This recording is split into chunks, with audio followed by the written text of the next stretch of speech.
ಇಂದಿನ ಕಾಲದಲ್ಲಿ ಕುಂಟಿ ಹೆಣ್ಣು ಸಿಕ್ಕರೆ ಸಾಕು 8 ಜನ ಇದ್ದಾರೆ ಇಂದಿನ ಕಾಲದಲ್ಲಿ.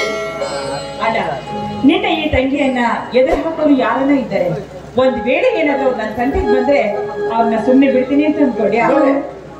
ಬಲೆ ತಂಗಿ ಬಲೆ, ನಿನ್ನ ಹೆಣ್ಣಿದ್ರೆ ಸಾಕು, ಯಾರ ಏನೂ ಮಾಡ್ತಿಲ್ಲ.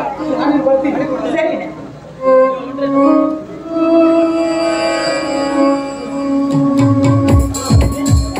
Hello Lakshmi, college ಹೊರಟೇನು?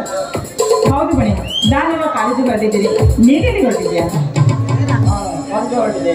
ನಿನ್ನ ಹತ್ರ ಒಂದು ಮಾತು ಕೇಳಬೇಕಿಲ್ಲ. ನಾವು ನನ್ನ ಹತ್ರ ಒಂದು ಮಾತು ಕೇಳ್ಬೇಕಾ? ಹೌದು.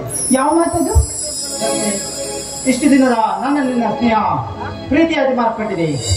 ಅದಕ್ಕಾಗಿ ನಿನ್ನಂತ ನಡುವುದದ ಸುಂದರನು ನಾ ಕೈ ಹಿಡಿದು ಆ ಸ್ವರ್ಗದ ತೀರಿನಲ್ಲಿ ಬಾಳಬೇಕೆಂಬ ಆಸೆ ನನಗೆ.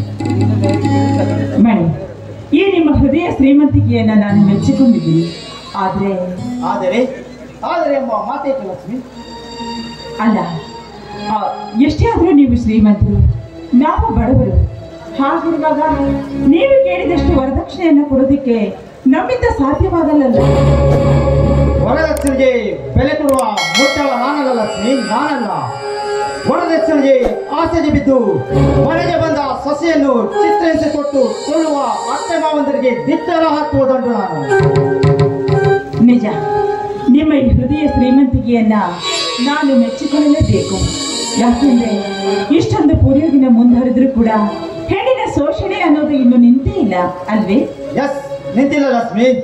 ನಿಲ್ಲುವ ಹಾಗೆ ಮಾಡಲು ತಿಳಿದಂತಹ ನಾರಿಯರು ಯುವಕರು ಮುಂದಾಗಬೇಕು. ಹಾಗೆಯೇ ವರದಕ್ಷಿಣೆ ತಗೊಳ್ಳಿರುವ ಕೊಡೆಯವರಿಗೂ ಹತ್ತು ಮೆಟ್ಟಿನಿಂದ ಹೊಡೆಯಬೇಕು. ಅಂದಾದರೆ ಅವರಿಗೆ ಬುದ್ಧಿ ಬರುತ್ತದೆ.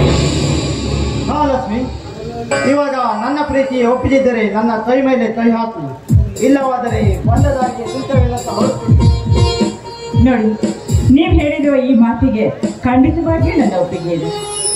ಲಕ್ಷ್ಮಿ, ನಿನ್ನ ಒಪ್ಪಿಗೆಯ ಮಾತು ಕೇಳಿ ನನಗೆ ಸ್ವರ್ಗ ಸಿಕ್ಕಂತಾಯಿತು.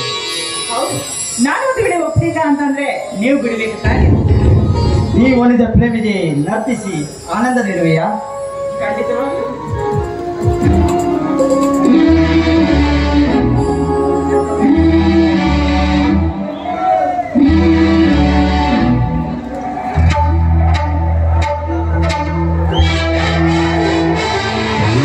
ಮೇಘಗಳ ಬಾಗಿಲಲ್ಲಿ ಚಂದ್ರಮುಖಿ, ಆ ಚಂದ್ರಮುಖಿ ಸೋದರಿ ಪ್ರೇಮ ಸಖಿ.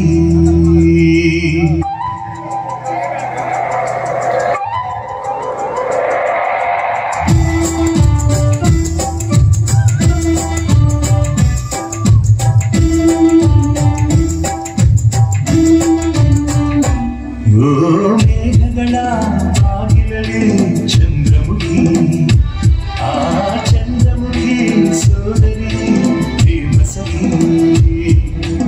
ಒಲವಿನ ಹೃದಯಕ್ಕೆ ಪನ್ನೀರಲ್ಲಿ ಅಭಿಷೇಕವ ಮಾಡಿದಳು, ಅದರಲ್ಲಿ ಉದಯಿಸುವ ಸಹಸ ಆಸೆಗೆ ಸ್ಫೂರ್ತಿಗೆ ನೀಡಿದಳು.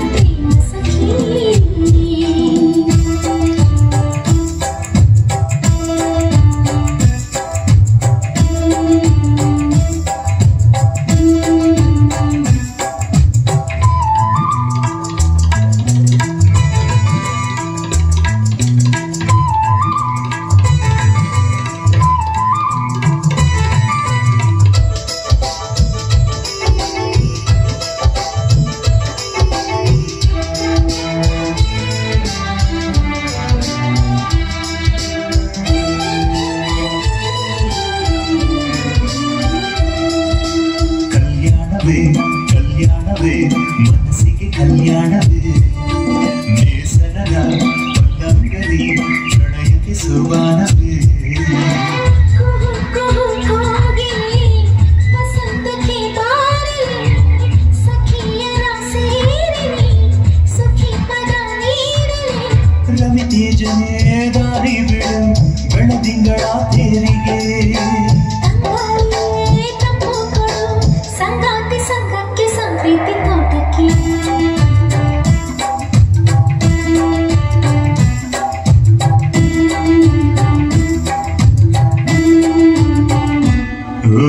ಮೇಘಗಳ ಬಾಗಿಲಲ್ಲಿ ಚಂದ್ರಮುಖಿ